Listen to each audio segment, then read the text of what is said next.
La transformation géométrique suivante, c'est la rotation 2D. Alors l'idée ici, c'est qu'à partir de tout point P, on va appliquer une certaine rotation par rapport à un certain point de choix.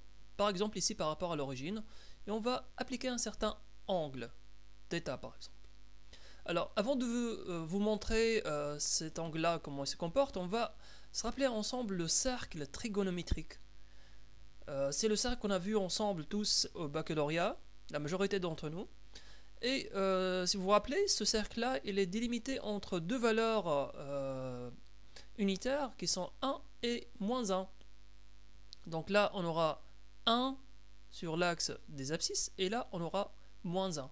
Et tout cela, il est indiqué, tout cet axe-là, c'est l'axe du cosinus. Donc là, on aura cosinus est égal à 0, et là, la fonction cosinus, elle aura 1, là, elle aura 0,5, là, elle aura moins 0,5, et là, moins 0,5 et là elle aura moins 1. De façon analogique, il y a aussi le sinus. Donc juste je vais changer la couleur. Donc là c'est l'axe des sinus. Hop, c'est tout cet axe là. Et par ici on aura le sinus est égal à 1. Et là on aura le sinus est égal à 1 moins 1. Là c'est 0, là c'est 0,5 et là c'est moins 0,5. Alors, il y a des angles un peu spéciaux, si vous vous rappelez. Par exemple, cet angle-là, θ, il est égal à pi sur 6. On aura par exemple quelque chose par ici, je pense que c'est 0,87, si je ne me trompe pas. Et là, sur l'axe des sinus, on aura 1,5. Inversement, par exemple, là, θ, s'il est égal à moins pi sur 6, on aura la même valeur sur l'axe des cosinus et une valeur inverse qui est à moins 1,5 sur l'axe des abscisses. Et ainsi de suite. Donc il y a un certain nombre d'angles un peu spéciaux, pi sur 4, pi sur 3, pi sur 2. On aura les valeurs 0 et 1, ainsi de suite. Donc, de façon analogique, si on n'est pas dans un cercle trigonométrique, on n'est pas dans 1, on est plutôt avec un rayon R, et on est avec un angle phi, on va avoir les positions qu'on est en train de chercher sur l'axe des abscisses. X, cette valeur-là, elle sera, au lieu de cosinus, elle sera R fois le cosinus.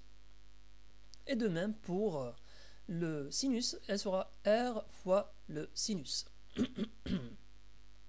Et on va donc passer vers une certaine nouvelle position, X' et Y', à travers un angle θ.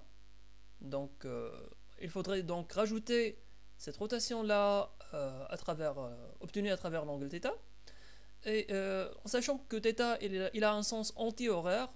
Donc normalement on est dans un sens positif ici, mais là on est dans un sens anti-positif.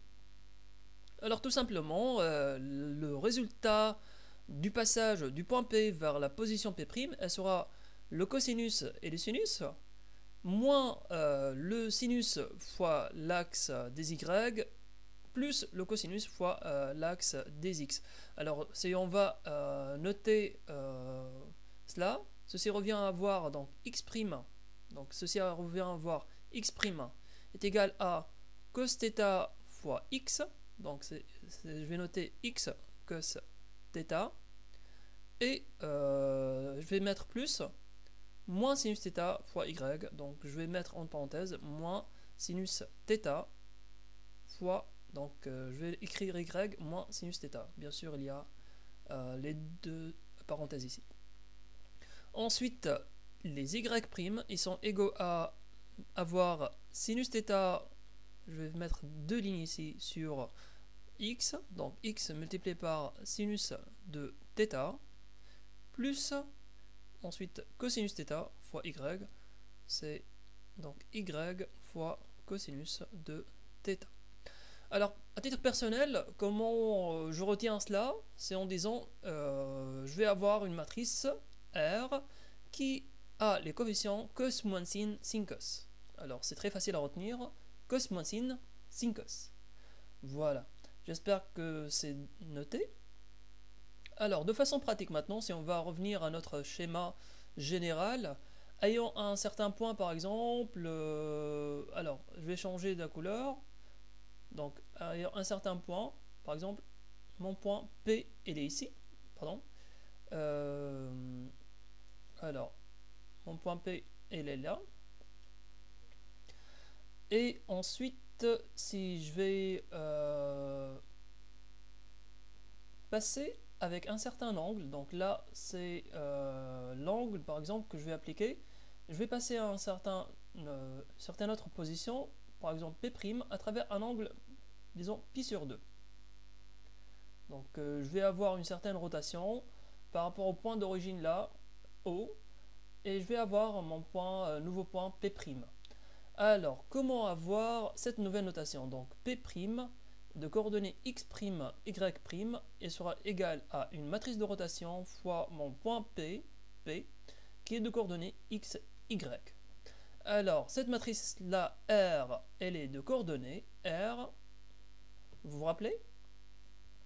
Donc, on se rappelle, cos moins sin et sin cos. Voilà. Donc, notre angle, c'est quoi? On a dit que c'est pi sur 2. On va avoir cosinus de pi sur 2, moins sinus de pi sur 2, sinus de pi sur 2 et cosinus de pi sur 2. Alors, le cercle trigonométrique, si on va noter rapidement, pi sur 2, c'est cet angle-là. Donc là, c'est pi sur 2. À ce niveau, on a le cosinus qui est complet, plutôt le sinus qui est au complet, alors que le cosinus est 0. Donc le sinus, il est au complet, est égal à 1. Donc c'est cette valeur maximale là. Alors que le cosinus, il est égal à 0. Donc là, on aura le cosinus pi sur 2 est égal à 0. Le sinus pi sur 2 est égal à 1. Et on rajoute le signe négatif. Donc on aura donc moins 1. Donc le sinus là, c'est égal à 1. Et le cosinus, il est égal à 0. Donc R, elle est égale à 0, moins 1, 1, 0.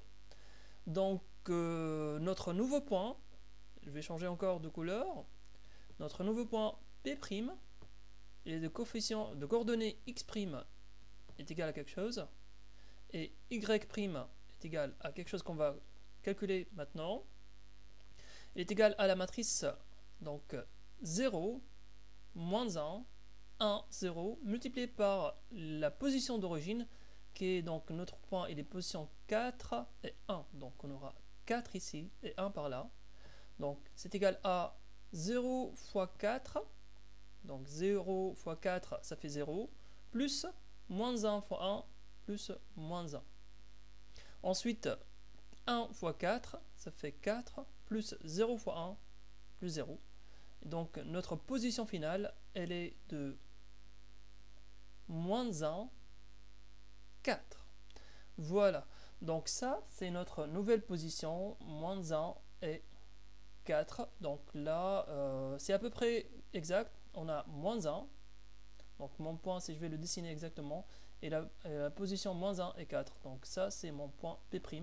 Donc c'est pas exactement là. C'est, voilà. Donc là, c'est un angle plutôt plus droit, qui est plus correct. Voilà. Donc là, de façon pratique, on a vu comment changer ces coefficients-là en des valeurs numériques afin d'avoir la nouvelle position.